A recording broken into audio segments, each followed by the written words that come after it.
To the south, as a U.S. Marine Corps MV-22 Osprey approaches the flight line. Watch closely as it crosses the center point. Those massive 38-foot prop rotors can gracefully shift from forward flight mode into a vertical hover. Today, it remains in forward flight as it flies up the Hudson before our eyes.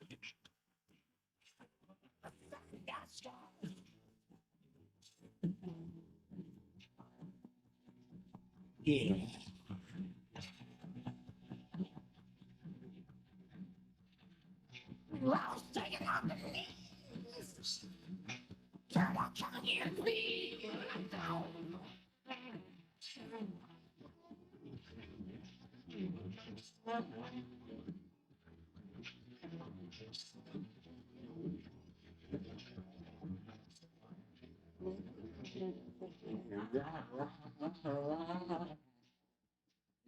The Osprey is an engineering marvel. It is the world's first production tilt-rotor aircraft, giving the Marines the high-speed, long-range performance of a turboprop airplane combined with the vertical takeoff capability of a helicopter.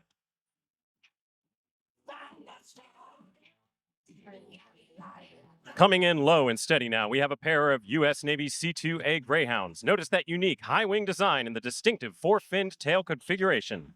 These twin-engine turboprops might not have the flashy speed of a fighter, but they have served as the absolute lifeline for the fleet for many years.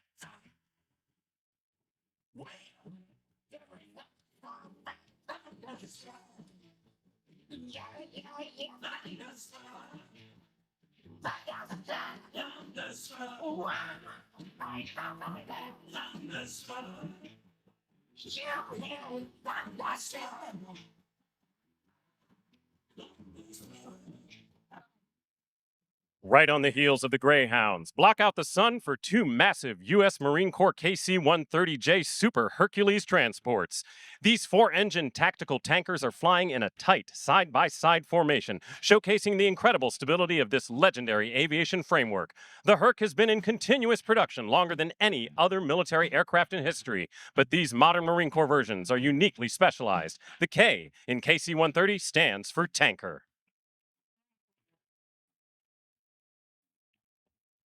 To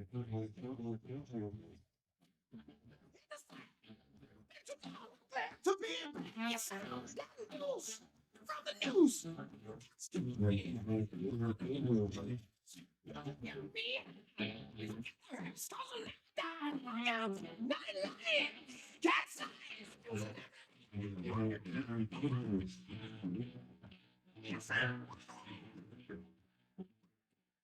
And now for a very special debut. Looking to the south, we have a pair of sleek twin-engine turboprops flying by. These are the brand new U.S. Navy T-54A Marlin IIs, making one of their first major public appearances. This aircraft is the brand new backbone of the Navy's multi-engine training system, based on the commercial Beechcraft King Air 260. The T-54A is actively replacing the venerable T-44 Pegasus, which has been training naval aviators since the late 1970s.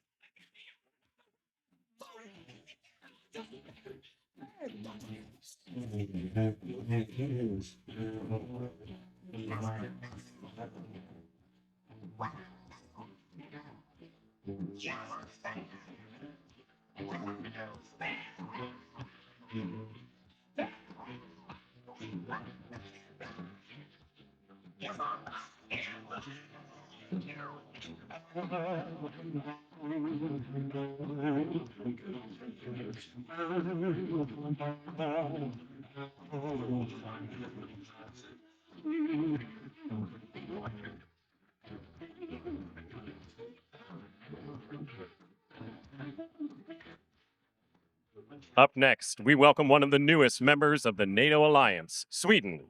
Hailing from the Swedish Air Force, this is their heavy lift champ, the C-130H, known locally in Sweden as the TP-84.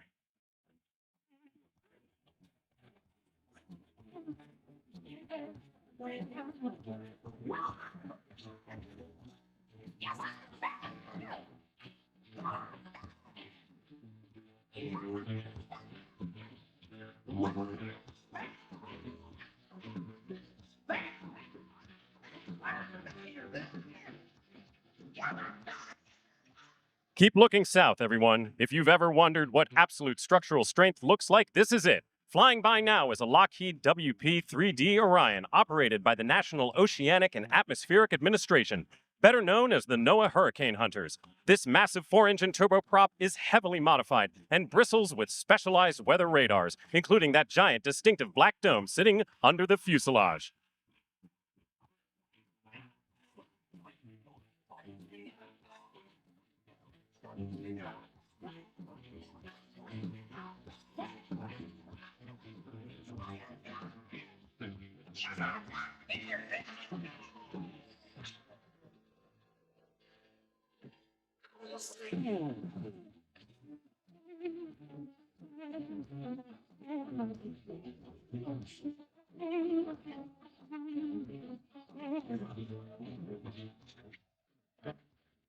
Coming in next, we have a beautiful two-ship formation representing the lifesavers of the U.S. Coast Guard.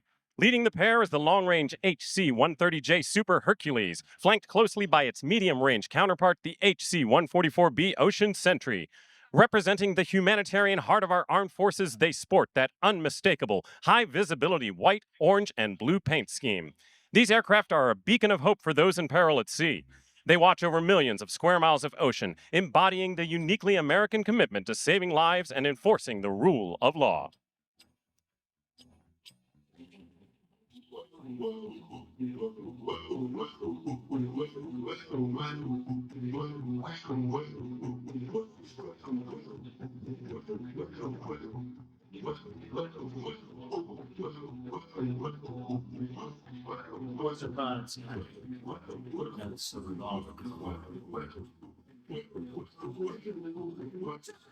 Closing out our heavy transport and rescue block today, the sky is filled with a massive display of Air Force tactical power. Flying overhead in a tight side-by-side pass is a standard C-130J Super Hercules alongside its highly specialized brother, the HC-130J Combat King II.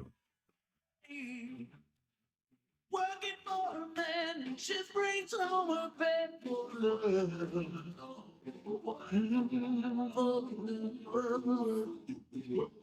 She says we got to what we got.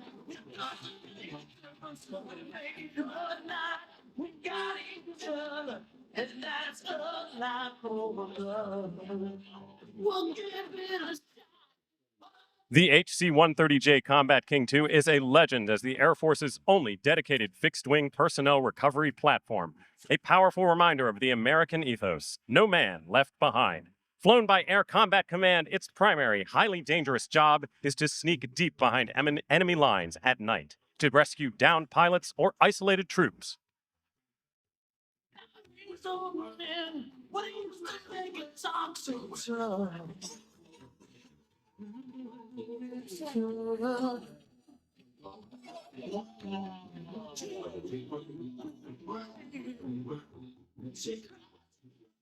Up next, beating the air into submission is an impressive 5-ship formation of U.S. Navy MH-60R Seahawks, known in the fleet as the Romeo. This helicopter, equipped for its primary mission of anti-submarine hunting, is the undisputed apex predator of the ocean surface.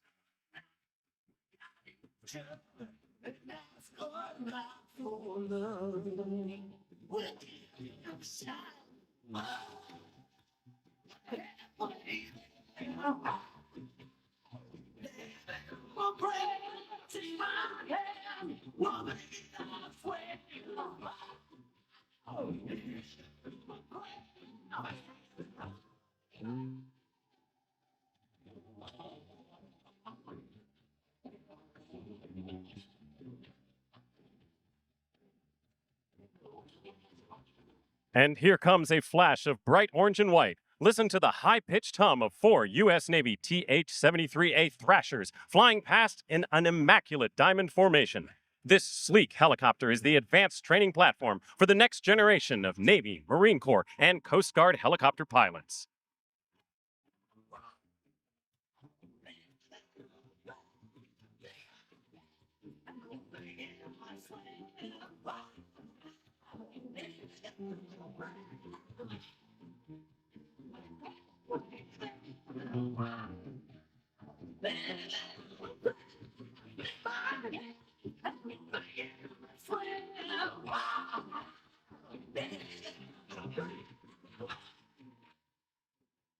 Representing the Kingdom of Spain, we have an incredibly rare mixed three-ship formation from the Spanish Air and Space Force.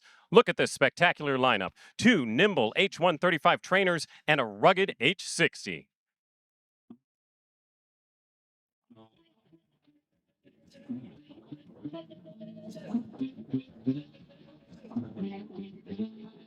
White man came across the sea. He brought us pain on misery.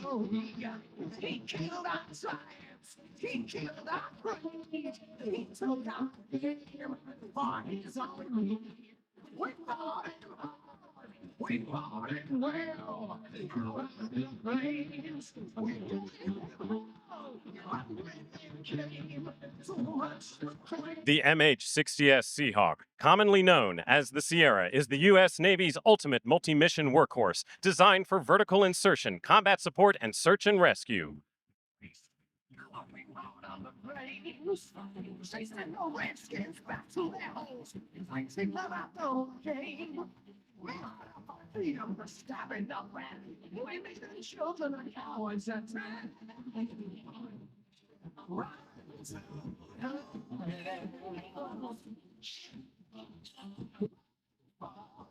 Up next, we have a pair of U.S. Navy CMV-22B Ospreys. This specific variant is the Navy's premier choice for carrier onboard delivery, taking over the job from the C-2A Greyhounds we saw earlier.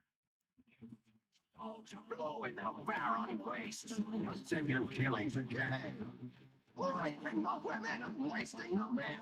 The only good angels are tame. Style of the whiskey and take it and go and sleep with the young and this time we know. Run to the hills. Run for your life. Run to the hills. Run for your life.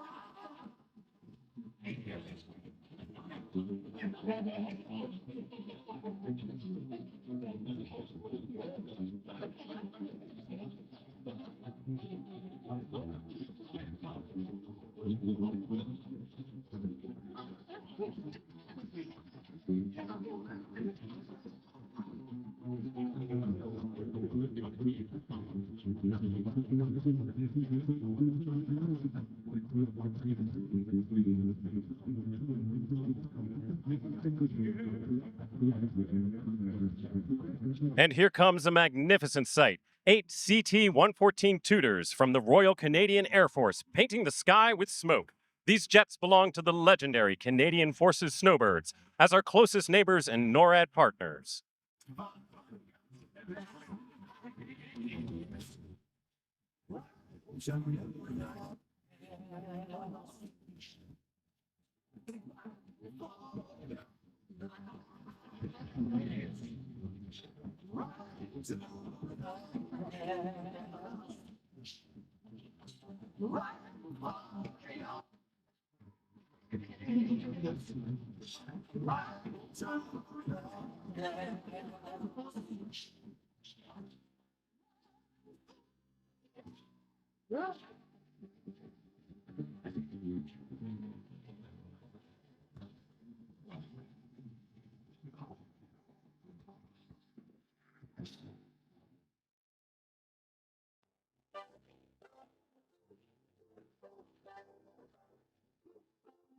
From the deep drone of the Maritime patrols, get ready for a sharp buzz as 4 U.S. Air Force T-6A Texan IIs cut through the airspace in flawless formation. Keep an eye for those vibrant blue and white markings. This single-engine turboprop is the very first aircraft every single aspiring Air Force and Navy fighter pilot straps into to learn the fundamentals of military flight. And nothing gets me down. You got me tough. I've seen the toughest show around. And I know, baby, just how you feel. You got to roll the punches and get to what's real. I can't just see you stand.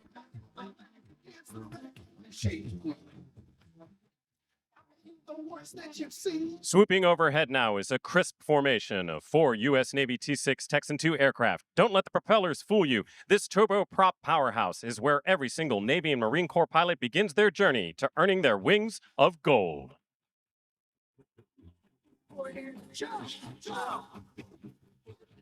Go ahead and jump.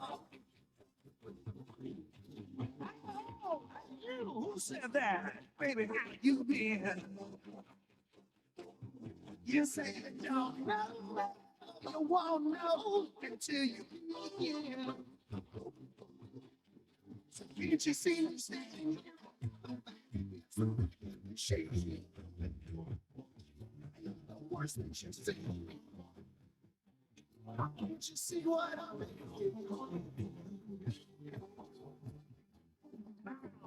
Well, jump, jump. Go ahead and jump. Well, jump, jump. Go ahead. Screaming in now are 4 U.S. Navy T-45 Goshawks.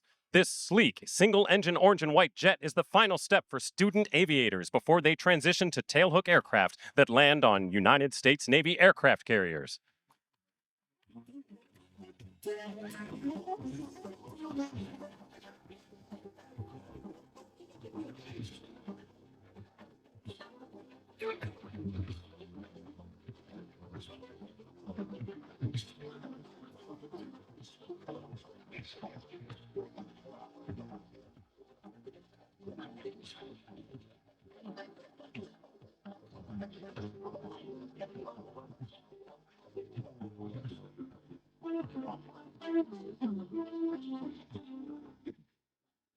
The E-2D Advanced Hawkeye is the U.S. Navy's premier airborne early warning and battle management platform. Featuring a state-of-the-art APY-9 active electronically scanned array radar, this digital quarterback provides 360-degree long-range radar surveillance, tracks hundreds of air and surface targets simultaneously, and coordinates complex strike warfare deep into hostile territory. Jump. Go ahead and jump. Jump. Jump. Did you know that the Hawkeye's distinctive rotating radar can monitor the air, sea, and portions of the land simultaneously, giving commanders an unmatched picture of the battle space before friendly forces ever arrive? Up next.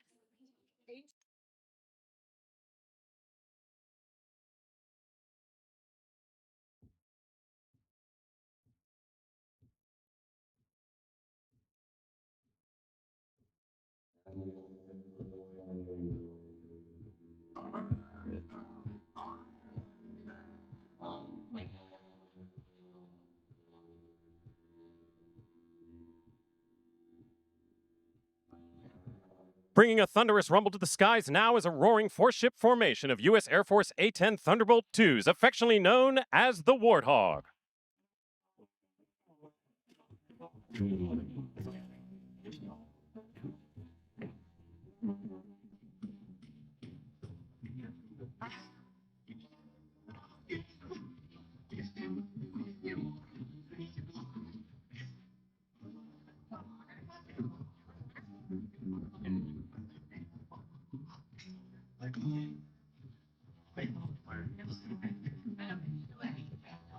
High in the sky, making a spectacular international appearance next, is a single Airbus A330 multi-role tanker transport aircraft representing the Spanish Air and Space Force. This enormous wide-body aircraft is a true dual-threat asset.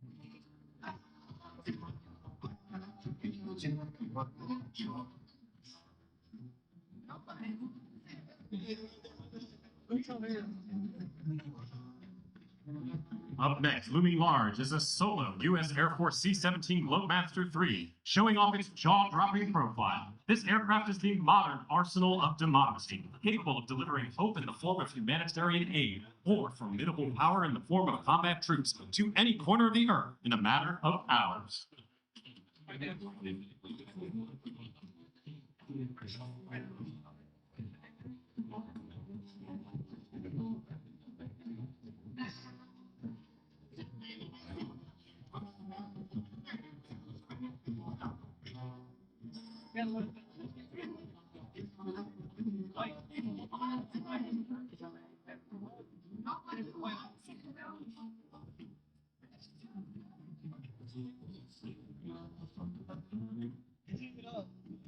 I hope you go on there.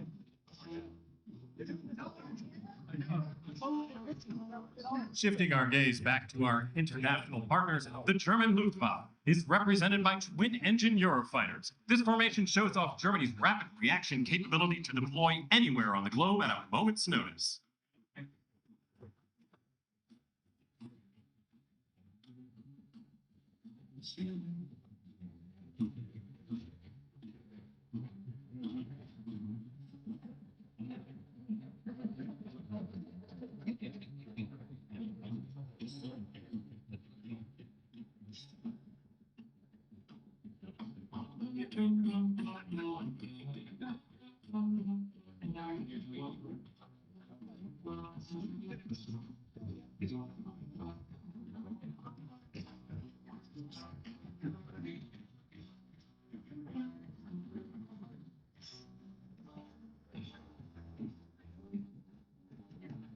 Sweeping over the Hudson next is a tight four-ship formation of U.S. Navy P-8A Poseidons. At first glance, you might think you are looking at standard commercial passenger airliners, and you wouldn't be entirely wrong. The P-8A is a heavily modified from the ubiquitous Boeing 737 airframe. But don't let the corporate look fool you. This is the Navy's ultimate state-of-the-art submarine hunter.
Block out the sun, folks, because approaching from the south is the ultimate display of American strategic air power. A historic three-generation heavy bomber triad flying together.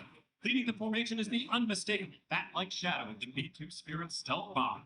Right on his wing is the sleek, supersonic B-1B Lancer, and anchoring the trio is the towering Titan itself, the B-52 Strato. Time that's rising, just then your family, it's not how you ways. Like something. This is how the legends are made.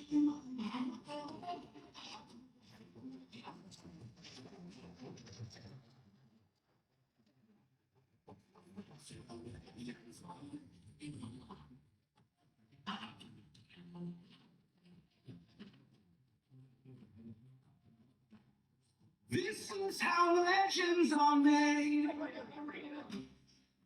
I'm cranking up on the side of the trees now. Show you the heart of the bottle of the fight. I've come to quiet. Going I'm cranking up the snow. This vibrations on me.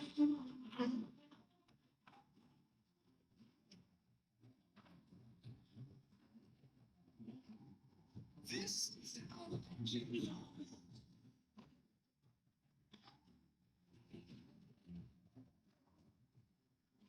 Churning up the air right now is a thunderous warship formation from the United States Marine Corps, featuring two UH-1Y Venom utility helicopters and two sleek AH-1Z Viper attack helicopters, known to Marines as the Huey and Cobra. This dynamic duo is the ultimate tag team of the Marine Air Ground Task Force. This is how legends are made.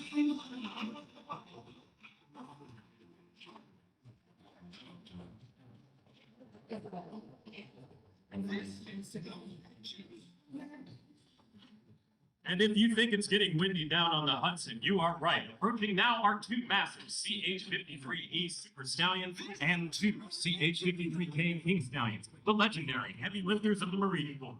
Sailors aboard amphibious ships effectively call this giant the Hurricane Maker because its three massive engines generate a blinding downwash of air whenever it takes off.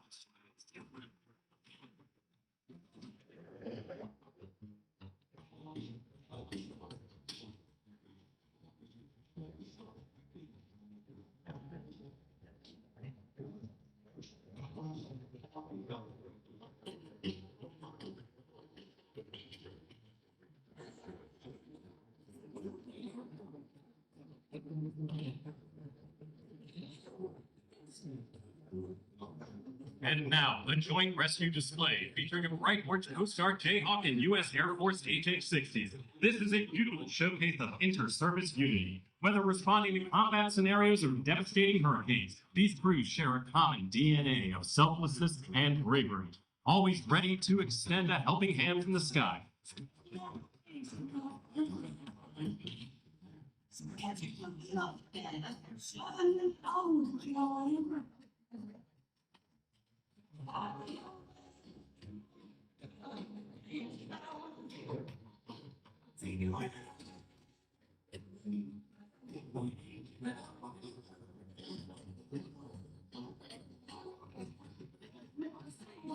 Feeling that rhythmic rumble in your chest? That is the sound of the United States Army and Army National Guard storming the New York City skyline with a massive combined air assault formation.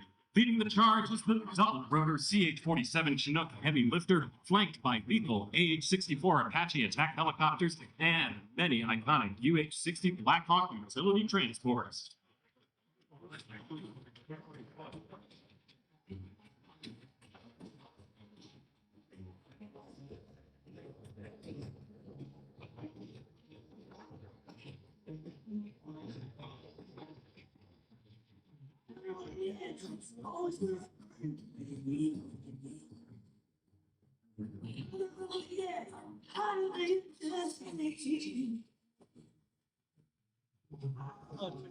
Did you know that Chinook has been in continuous production for more than 60 years, while the Apache's helmet-mounted sight allows the aircraft sensors and weapons to follow wherever the crew member looks?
Keep looking south as a striking streak of black and gold arrives. The prestigious Al Fursan aerobatic display team representing the United Arab Emirates Air Force. These 7 elite pilots are flying their brand new twin-engine Honglu L-15 advanced jet trainers. The team's stunning black livery represents the oil hidden deep beneath the earth, while the gold reflects the vast, beautiful sands of the desert.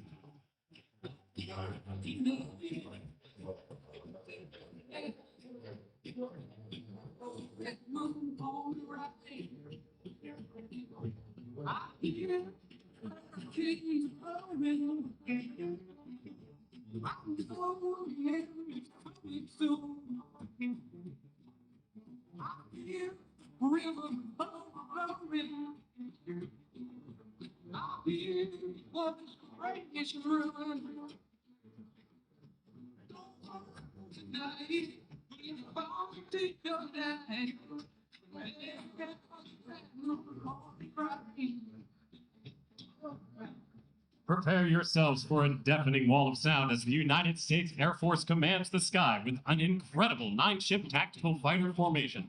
Leading the charge is the F-22 Raptor and flanked by 4 iconic F-16 Fighting Falcons. This is the ultimate showcase of American air superiority.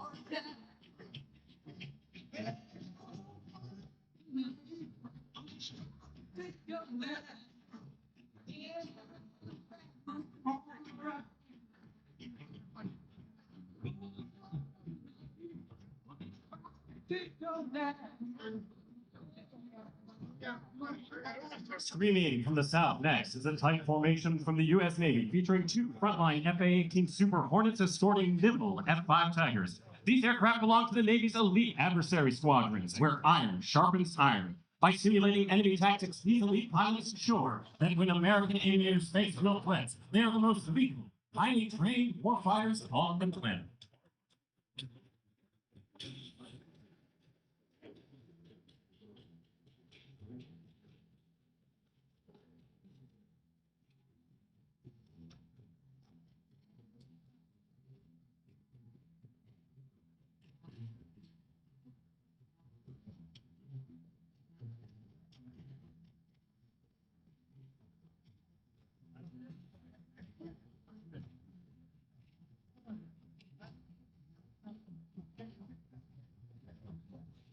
Rocketing in next is a beautifully crisp formation of F-35A Lightning II from our steadfast NATO allies, the Royal Netherlands Air Force. The Dutch were one of the primary international partners involved in designing this revolutionary 5th-generation stealth fighter from day one.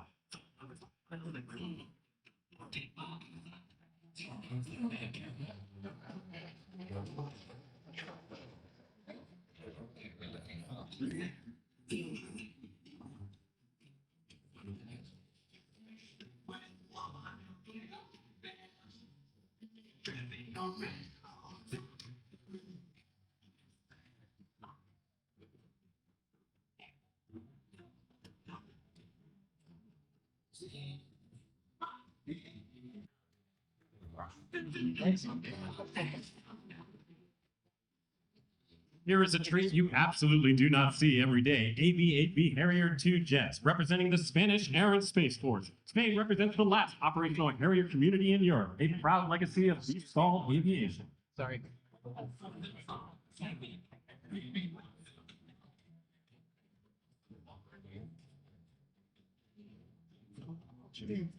Not sure what happened. They just didn't raise.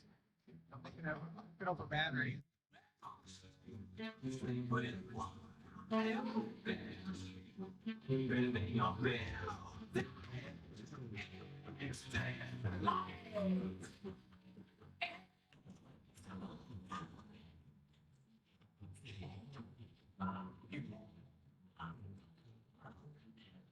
Splitting the air now is another incredible formation from our first across the Atlantic. The Spanish Air and Space Force services of the Union, Europe, and Hornets. This represents me, all of my heritage.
Feel that deep rumble returning as the U.S. Marine Corps sweeps in with the formation of F-35B Lightning IIs and legacy MA-18C Hornets. This is a beautiful snapshot of marine aviation in transition, but highlights the relentless anytime, any place expeditionary power that keeps American interests hard low.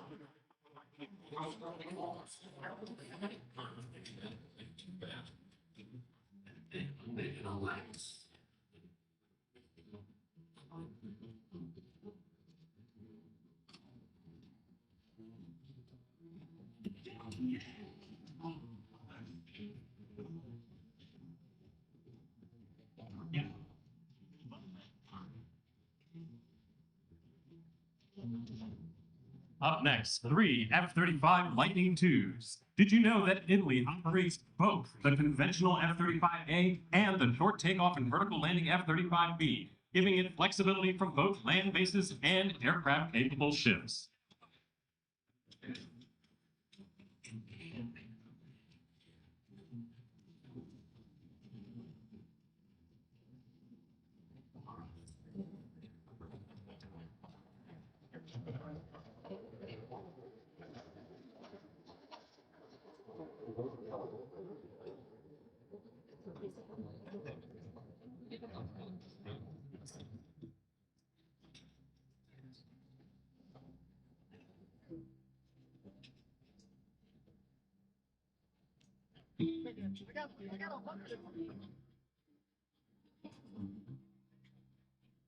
Looming large over the New York City skyline is an essential site in global military operations. A massive U.S. Air Force KC-135 Stratotanker flanked by F-35A Lightning IIs.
Up next, the United States Air Force D-38 Talon, which has shaped generations of American aviators. For decades, it has trained fighter pilots, bomber pilots, test pilots, and astronauts in the skills needed for high-speed, high-performance flight.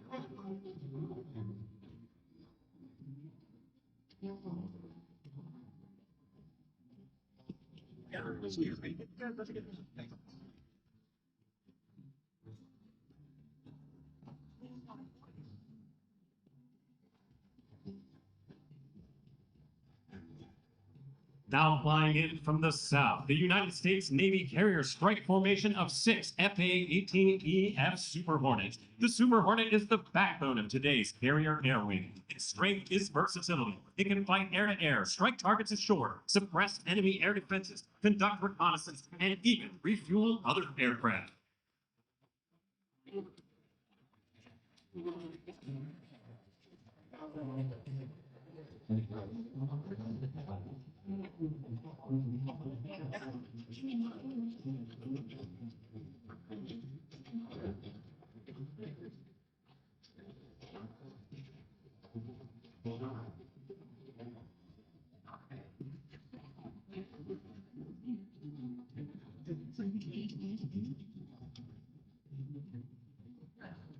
Closing out our aerial review today with unparalleled British flair, look up for BAE Hawk T1s from the United Kingdom's Royal Air Force, the world-famous Red Arrows. Watch as they fill the sky, trailing a magnificent patriotic plume of red, white, and blue smoke right across the city's skyline. What a spectacular, vibrant exclamation point to end our review.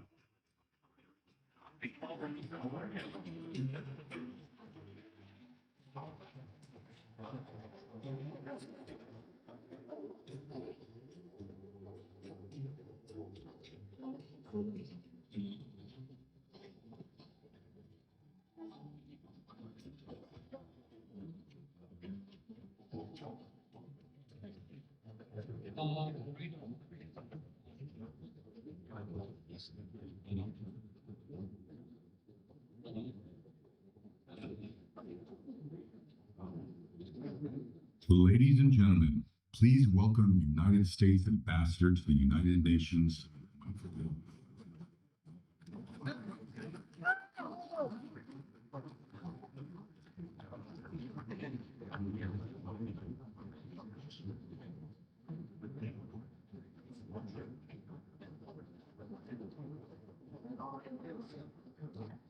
Hello, everyone. Great to be with you.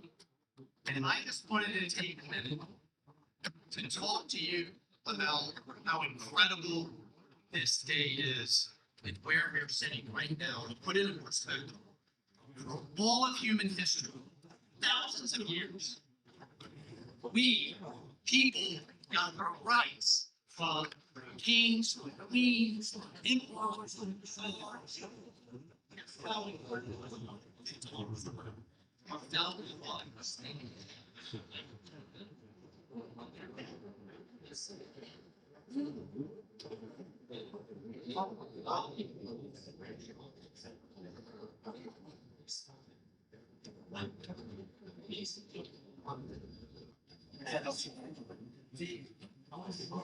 Weird asking you? No.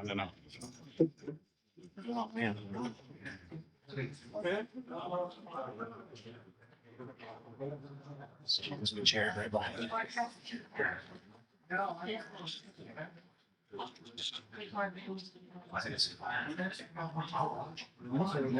For they always have to be defended.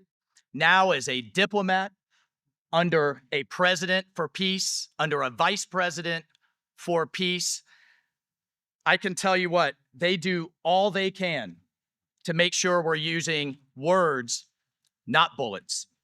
But our enemies know, our enemies absolutely know, when we're sitting at that diplomatic table and they look offshore and they see a ship like this, full of badass sailors, full of badass Marines, and sitting side by side with capable allies, they know President Trump, Vice President Vance, Secretary Rubio mean business, and they make my job a hell of a lot easier.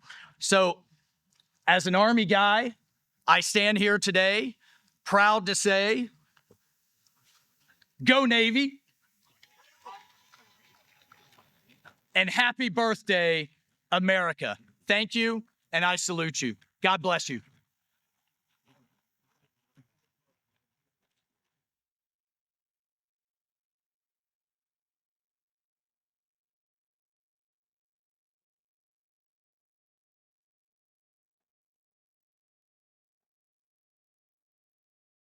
Please welcome to the stage Chief of Naval Operations, Admiral Daryl.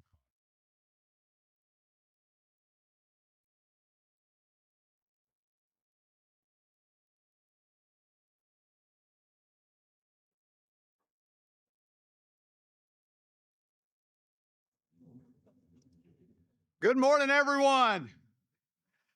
Yeah, I thought the ambassador was going to say, "Go Navy, beat Army." Vice President Vance, Acting Secretary of the Navy Cal, distinguished foreign heads of Navy, senior leaders, sailors, Marine, Coast Guardmen, honored guests, and friends, it's my pleasure to say welcome aboard USS Kearsarge. Vice President Vance, thank you for being with us here today.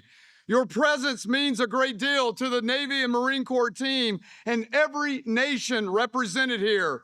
There's no better place to celebrate the enduring value and freedom than on board a United States warship, surrounded by the ships and sailors of nations committed to preserving peace and security at sea.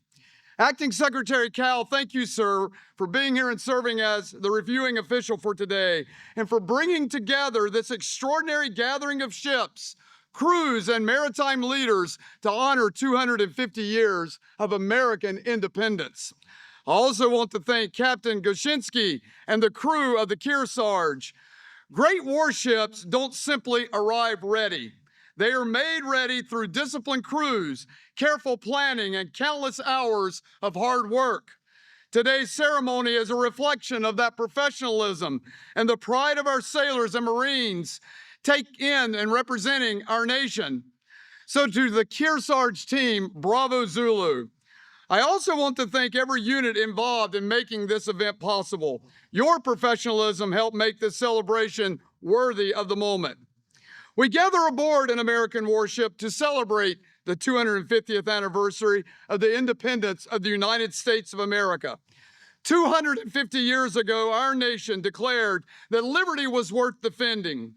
From the very beginning, that defense depended on command of the sea. Our first Navy was created not simply to fight battles, but to protect our commerce, strengthen our alliances, and secure the freedom upon which our young republic depended. That story continues today. The International Naval Review is more than a ceremony. It's a display of maritime strength, shared purpose, and international friendship. It demonstrates that like-minded maritime nations continue to sail together in defense of our shared interests and shared values. We train together, we operate together, and if called upon, we are prepared to fight together. Our interoperability is built through years of shared operations, mutual trust, and professional respect. To every participating nation, thank you. Looking across the waterfront today, we see far more than a collection of ships. We see generations of maritime tradition, enduring partnerships, and the collective resolve of nations committed to preserving peace through strength. Your ships, your crews, and your presence remind us that maritime security is shared security. No nation can protect the sea alone. Together, through trust, interoperability, and shared resolve, we preserve the freedom of the seas, deter aggression, and help ensure stability for generations to come. God bless our nation, the United States Navy, and the sailors and families that serve. Happy birthday, USA!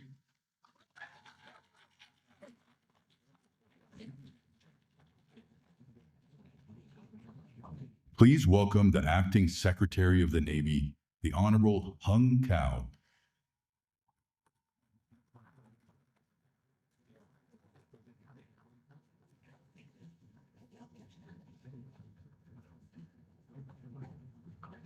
Good morning, everyone. Happy birthday, America. Mr. Vice President, sir, welcome back to your Navy Marine Corps family. Today, we're marking two massive milestones. First, we're celebrating the birth of the United States and the sacred ideals of liberty, freedom, and self-government. This year, as we commemorate America's 250th anniversary, we honor 2.5 centuries of grit, sacrifice, and raw courage by the warriors who have defended these ideals. Second, the International Naval Review, standing on the deck of this legendary warship alongside with our global allies and partners, proving to the world that our maritime coalition remains unbroken, lethal, and ready for the next 250 years. For 250 years, our Navy Marine Corps team has owned the high seas. We've defended this homeland, protected devastating power ashore, and represented the absolute best of American strength around the globe. This history isn't just in the textbooks. It is welded into the steel of this ship, USS Kearsarge. In 1864, the original Kearsarge hunted down and destroyed the Confederate raider CSS Alabama off the coast of France. That victory showed the world that American sea power was real and that we will protect our nation's interests whenever and wherever they are threatened. Today's USS Kearsarge carries the exact same fighting spirit. As a flagship of an amphibious ready group, the ship is the ultimate Swiss Army knife of national security.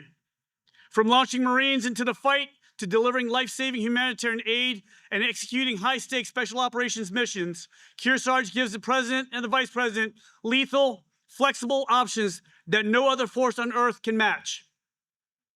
Now, let's be honest. Kearsarge is no spring chicken. She was commissioned in 1993. She's got over 33 years of hard miles behind her. But I've said this before, and I'll say it again. Our sailors and Marines don't make excuses. Heck, you can give them a rusty K-bar and a leaky canoe, and they'll sneak into your country and kill you. As for this ship and her crew, they rescued an Air Force pilot downed in Bosnia. They evacuated 2,500 people from the chaos of West Africa. They brought the fight to the enemy during Operations Enduring Freedom, Iraqi Freedom, and Operations over Libya.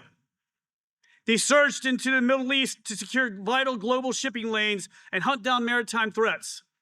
They delivered life-saving disaster relief in the Caribbean and Latin America, stepping it up during Hurricanes Irma and Maria when they devastated the region.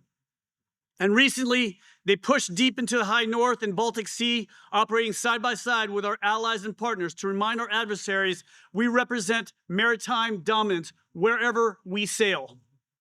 For 3 decades, Kearsarge sailed the world to reassure allies and remind our enemies, if diplomacy fails, we have a very big stick. American sea power is measured by our readiness to fight and our absolute commitment to serve. The International Naval Review isn't just about looking to the past, it's a call to action. 250 years ago, our founders knew that America's survival depended on a dominant Navy, and today we're answering that same call. That is the drive behind President Trump's Golden Fleet, our blueprint to build the dominant naval force that will carry America to the next 250 years. We're going to build ships. We're going to expand our fleet, rebuild our shipyards, inject strength into our industrial base, and dominate the technology of tomorrow. But most importantly, we're going to recruit, train, and retain the hard-charging sailors and Marines that are a true backbone of our maritime dominance. Every single watch, every single deployment, every single mission protects our economy, defends our allies, and preserves the freedom of the seas. The Golden Fleet of today is like Teddy Roosevelt's Great White Fleet before her. It is our promise to the next generation that America will continue to lead, continue to deter, and continue to preserve peace through strength. I have no doubt that when this country turns 500 years old, we will owe it under the protection of the lethal Navy Marine Corps team that we're building today. That is our promise. To our sailors and Marines, I'm never above you. I'm never below you. I'm always beside you. Semper Fi and Hoo-yah. Now, it is my distinct honor to introduce a leader who has fought tirelessly for our service members, our veterans, and our families. A brother in arms who once wore the uniform of the United States Marine. Ladies and gentlemen, please join me in welcoming the 50th Vice President of the United States, the Honorable J.D. Vance.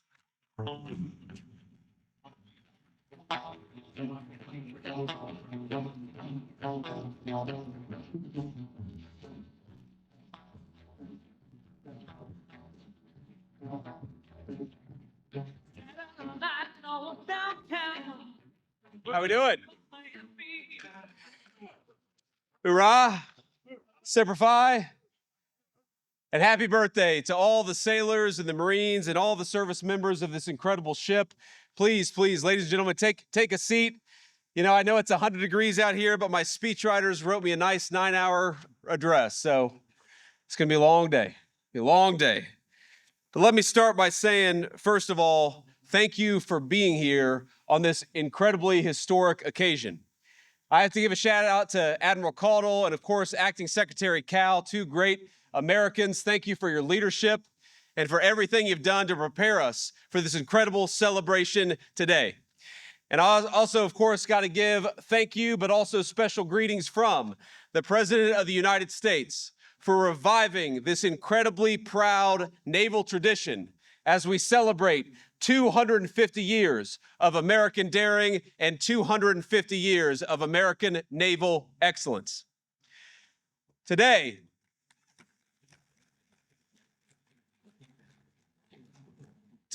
we celebrate 250 years of America facing the future without fear. We celebrate 250 years of proving what a free people can achieve by the providence of our almighty Creator. I want to welcome the incredible sailors who are with us today, all the Marines, the Coasties, and countless others from all of our forces who serve our nation and do so proudly. And I especially want to thank and welcome our wounded warriors and Gold Star families, many of New York's finest police officers and bravest firefighters, and of course, we have a number of local leaders from across this tri-state area. I'm honored to welcome the dozens of Navy chiefs and other guests from other countries around the world who represent the vessels joining us in today's review. And to the Americans who are watching back home, we have over 50 countries from all over the world who chose to send fighters or naval vessels here to honor our country. And we say from the bottom of our hearts, we are grateful for our friends, grateful for our allies on this special anniversary. It is a very American thing to ring in 250 years of American history by parading our naval and Air Force might for the world to see. But I can't help but consider that 250 years ago, the waters of New York Harbor looked very, very different. While the Continental Congress met in Philadelphia to ratify the Declaration of Independence, General Washington was right here in Manhattan, peering out on this beautiful land and beautiful sea. His attention was fixed on the horizon, watching for sails of the most powerful navy on earth. 1 week before, the British had begun landing troops on Staten Island, and they had landed 32,000 in just over 6 weeks. One colonist still in the city recounted it seemed as if all of London was afloat and heading to the new nation. War was coming, and everyone knew it. By July of 1776, 80% of New York's population had emptied out in anticipation of the coming violence. And that brings us back to our great General Washington. He knew the battles to come would be bruising and would demand much of his men. But they needed to know, through hot summers and cold winters, exactly what they were being asked to fight for. And so, just a few days after the Declaration of Independence was signed, George Washington read aloud the words of the incredible Declaration. We hold these truths to be self-evident, that all men are created equal, that they are endowed by their Creator with certain unalienable rights, and that among these rights are life, liberty, and the pursuit of happiness. Even today, 250 years to the day later, these words command a tremendous power over us as Americans. For 250 years, they have stirred our hearts and they've reminded us of who we are as a people. But to Washington's soldiers, to the people to whom they were first read, think about this, they were entirely new. What has become standard American parlance they had never heard those words before.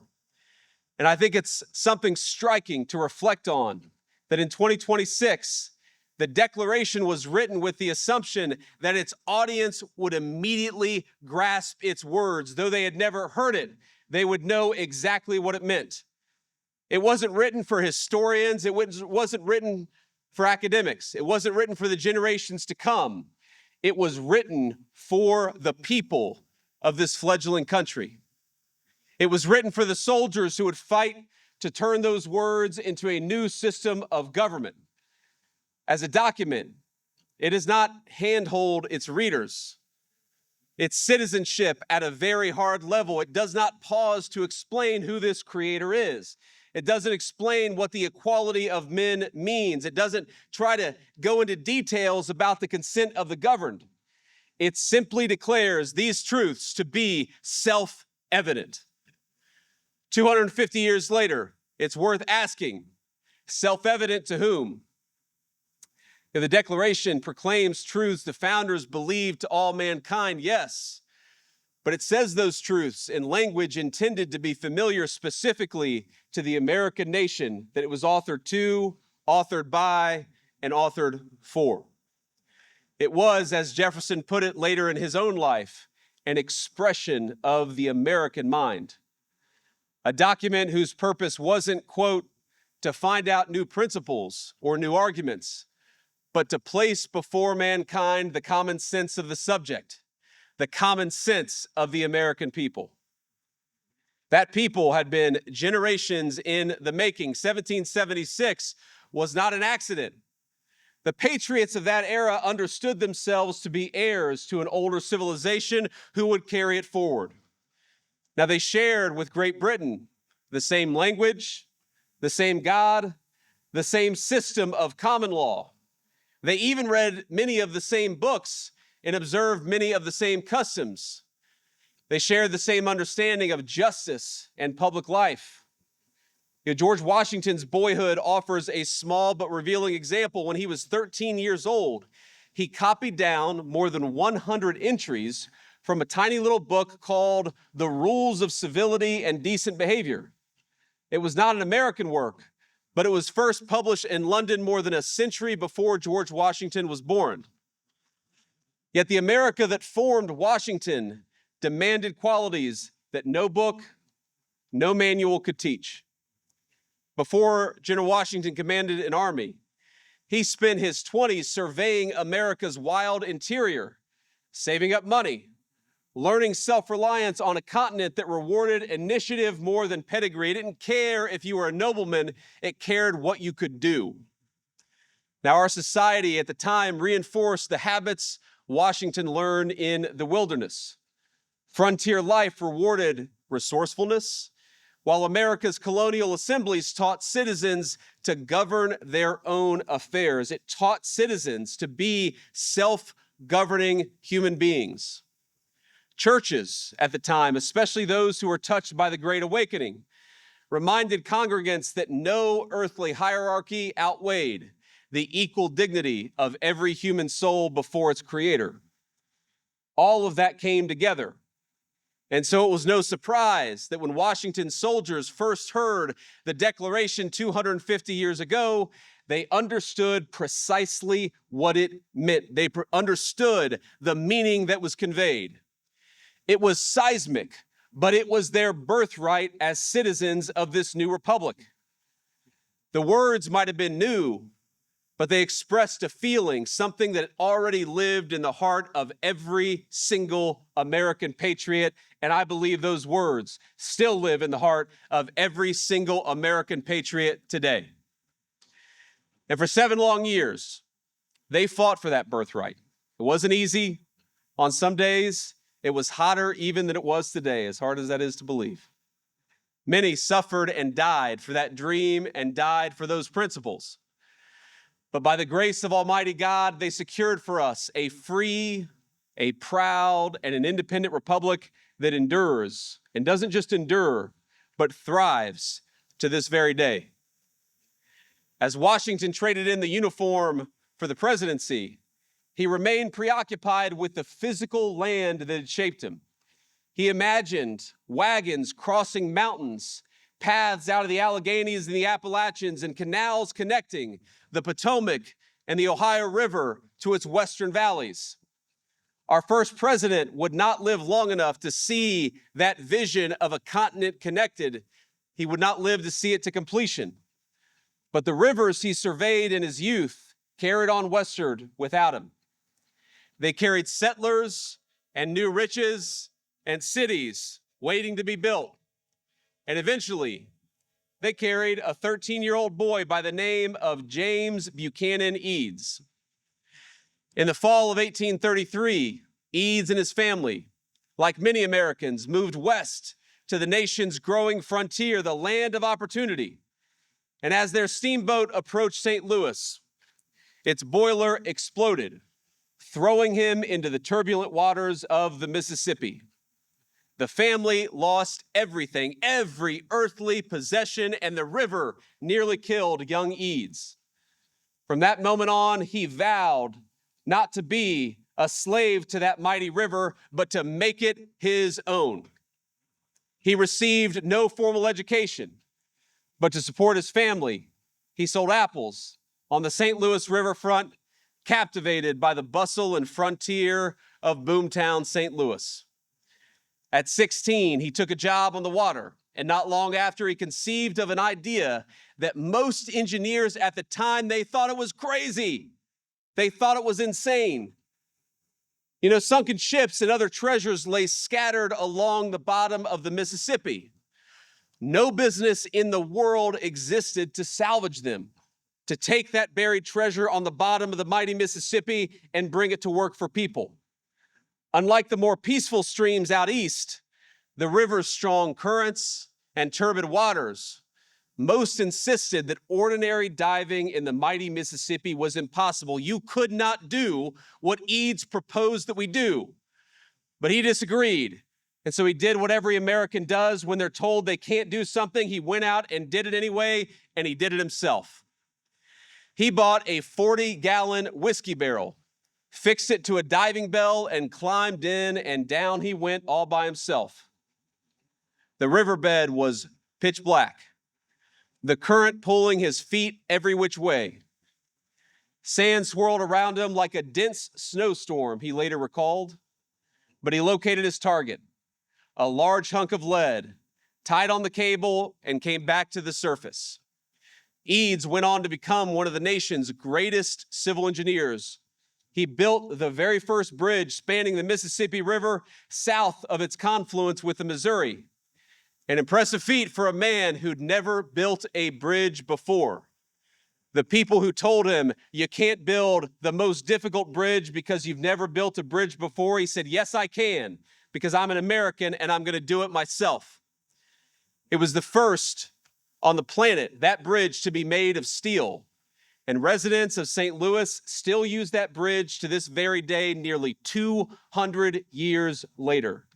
That is American ingenuity and American greatness. At the river's mouth in Louisiana, Eads raised jetties that helped calm its violent flooding to prevent the buildup of silt.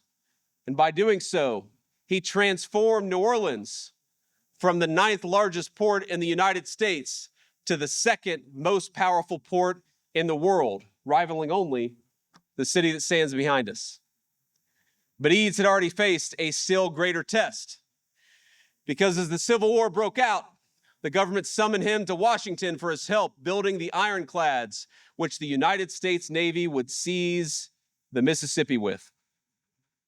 It was no matter that Eads had never built a gunboat in his life. He had never built a gunboat ever. Instead, he completed 700 of them in 100 days. It's unbelievable. The river ships that Eads built were so strong that the Navy deployed them into the ocean to secure the Gulf. They served their purpose. They defended the Mississippi, and in doing so, they helped preserve our Union. And so it kept growing. And of course, the American frontier made way to farms and factories stretching further and further west. River towns became great cities. Railroads reached the Pacific. Steel mills rose where once wilderness had stood. The American mind widened, and the Republican whose independence Washington won, that James Eads had helped sew together, grew into the most powerful industrial powerhouse in the history of humanity. For other nations, growing industry brought dispossession before it did prosperity.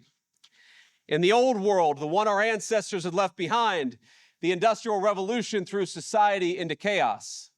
And into that chaos rushed vacuums and ideologies that answered the dignity of man with labor camps and killing fields.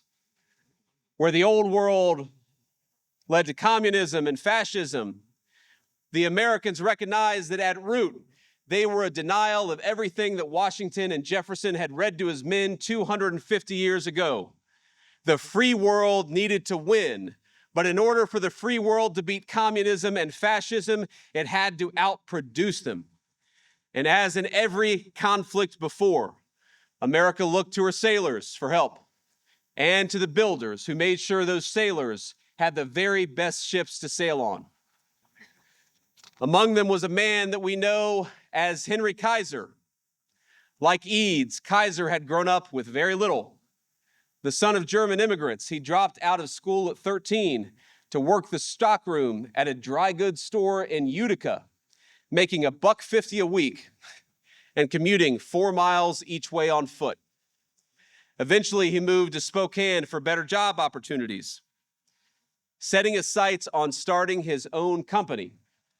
Now, he walked into a bank with no business, no workforce, and no history, just a single proposed contract and what the banker would later describe as sheer audacity.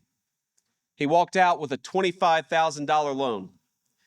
And with his workers, he erected the Hoover Dam and hundreds of miles of highway across the West.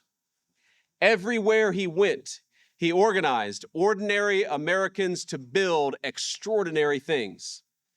And everywhere he went, he believed their welfare and the welfare of the enterprise that he was building went hand in hand. Kaiser pioneered health coverage at his construction sites. That's why we know the name of Kaiser, because he understood that men working in dangerous conditions, they deserve to see a doctor. He saw his workers as partners, and he walked the walk long before it was fashionable to do so. Where some say that America's story is one of the dispossessed struggling against the powerful, Kaiser shows that America's greatness is built by cooperation between all of our citizens from every single walk of American life. Now, that cooperation was important, but it became profoundly important the day after Pearl Harbor. The United States Navy at the time needed ships bigger and better and faster than anyone thought they could be built. We didn't have the biggest Navy in the world, but we needed one, and we needed one fast. So Kaiser did what Americans always do when confronted with the impossible. He put it on his shoulders and said, let's go do it. Kaiser had never made a ship in his life, but that wasn't going to stop him. First, he built shipyards all up and down the Pacific coast. Then he filled them with American workers, 250,000 of them. Farm boys from Iowa, miners from Appalachia, mothers from Detroit who had never held a welding torch. Together, they launched nearly 15,000 Liberty ships, vessels that carried American cargo and sailors across 2 oceans. His Richmond yard built one of them, the SS Robert E. Peary, in an astonishing 4 days and 15 hours. The shipbuilders Kaiser hired, they weren't just a means to an end, they were his partners. Kaiser looked at his workers and saw people, Americans who got sick, who had families to raise, who showed up in Richmond and Portland with little more than a hat in their hand, but who had amazing potential. He saw the potential of normal Americans when unshackled from destitution. And he saw them not just as mouths to feed or as workers to pay. He saw them as fellow citizens who could build amazing things. So he built housing near these shipyards and nursery schools to help mothers join the war effort. He extended the health plan he had started at his dams to every worker at every yard, opening it to the public after the U.S. won World War II. And though separated by generations, I tell the story of these three men because Kaiser and Eads and Washington, they were exactly the kind of men that Jefferson wrote the Declaration of Independence for. Kaiser was an American. He looked at what needed doing and he did it, and he trusted the men and women around them to do the same, knowing that he could only do his job if they did theirs too. Our Declaration of Independence may have spoken to universal human truths and broadly shared human desires. Of course it does. But it was a document written by and for a particular kind of people, the American people. From General Washington to James Buchanan Eads, from Henry Kaiser, one of America's great shipbuilders, to the sailors standing here today. And by the way, what you folks watching at home on TV may not realize is that everything that you saw, everything that you see today was destroyed last night in a storm, but these great sailors rebuilt it in 12 hours so that you all could be here, so that we could have this amazing procession, and so we could celebrate our 250th birthday in style.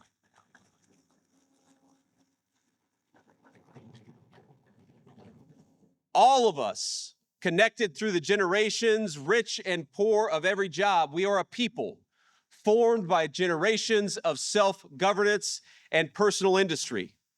We are formed by Frontier Assembly Hall and congregation, by River Valley and prairie and factory floor. We are formed by the conviction that we are bound to one another, not only by bloodline nor creed alone, but by a common character, a shared fate, and a shared future. Ladies and gentlemen, I have to address what you will hear from some loud voices today, because as much as all of us, whether we're Democrat or Republican, whatever our political persuasion, all of us are celebrating.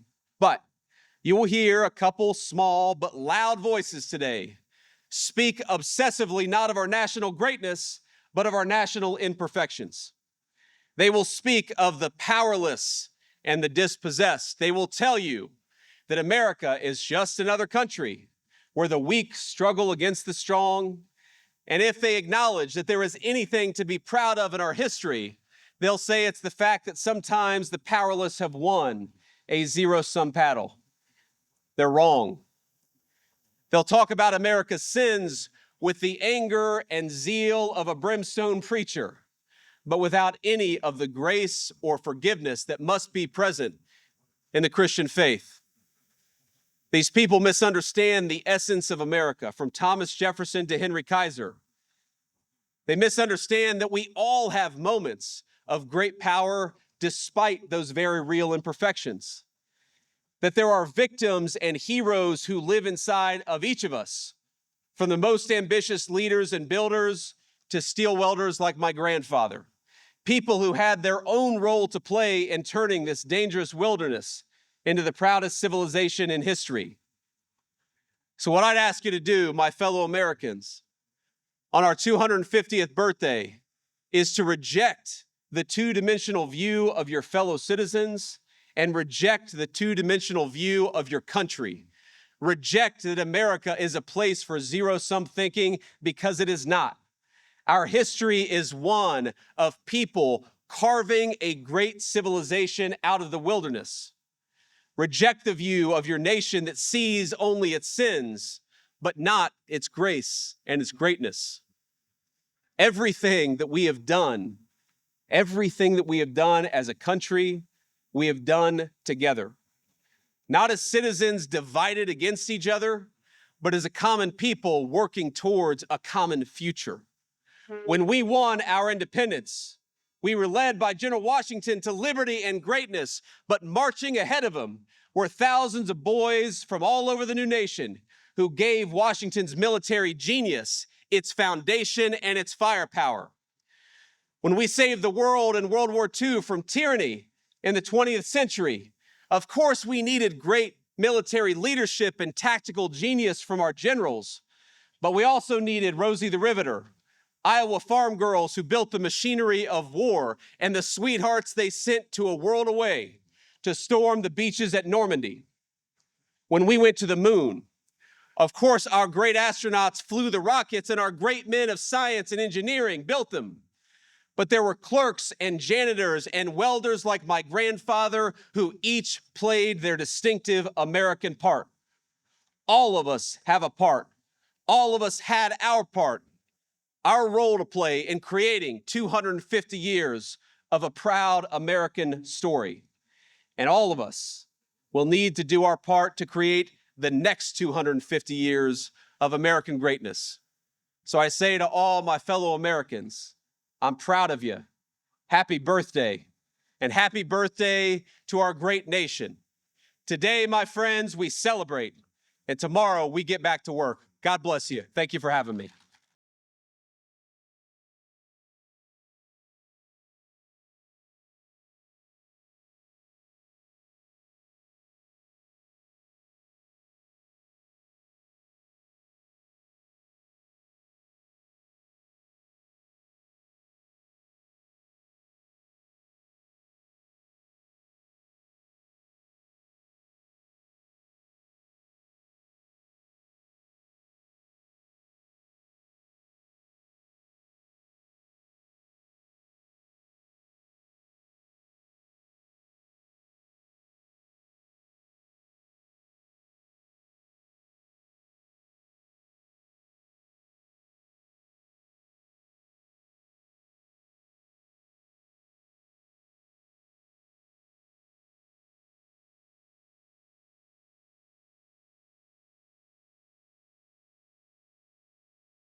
One.